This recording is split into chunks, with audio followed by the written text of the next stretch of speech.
Pa di anyen. Don't say anything. Pa di anyen. I am proud of you. Mwen fier de ou. I am proud of you. Mwen fier de ou. Don't lose hope. Pa perdi espoir. Don't lose hope. Pa perdi espoir. You are important to me. Ou important pou mwen. You are important to me.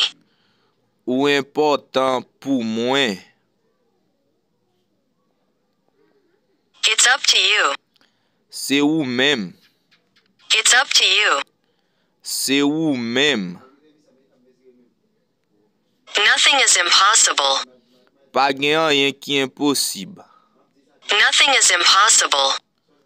Pa gen anyen ki imposib.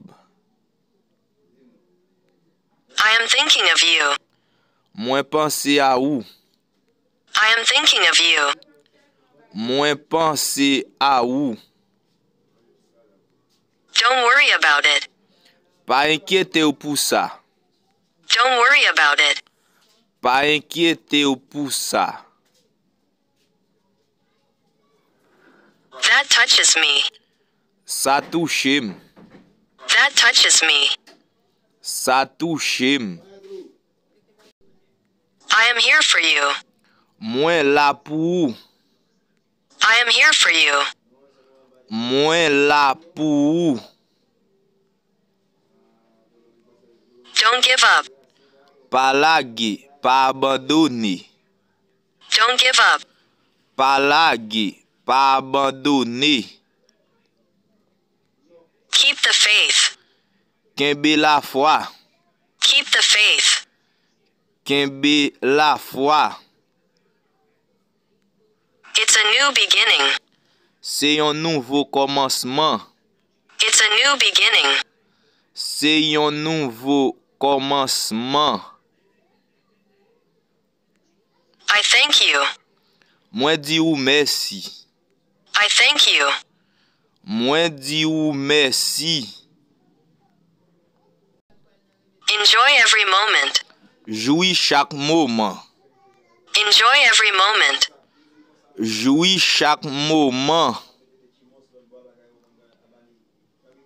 Don't look back. Pa gade deye. Don't look back. Pa gade deye. I miss you so much. Mwen manke ou an pil. I miss you so much. Mwen manke ou an pil. Hold on a minute.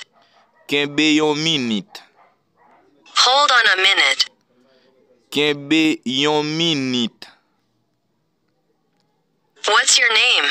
Ki jan ou rele. What's your name? Ki jan ou rele.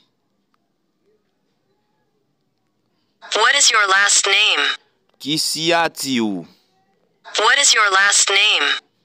Ki siyati ou. My last name is John. Siyati mwen se John. My last name is John. Siyati mwen se John. Do you love me? Eske ou reme mwen? Do you love me? Eske ou reme mwen? I love you so much. Mwen reme ou an pil.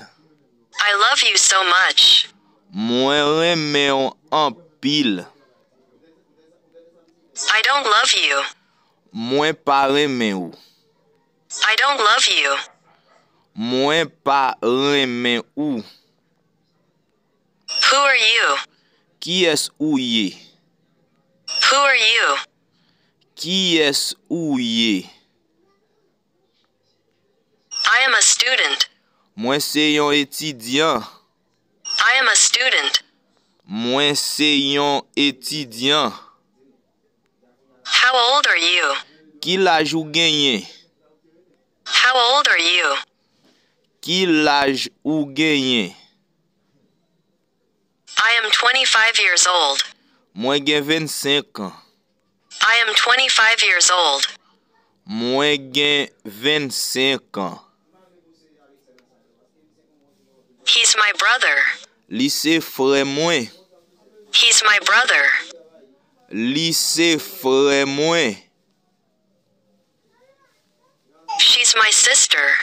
Li se sè mwen. She's my sister. Li se sè mwen.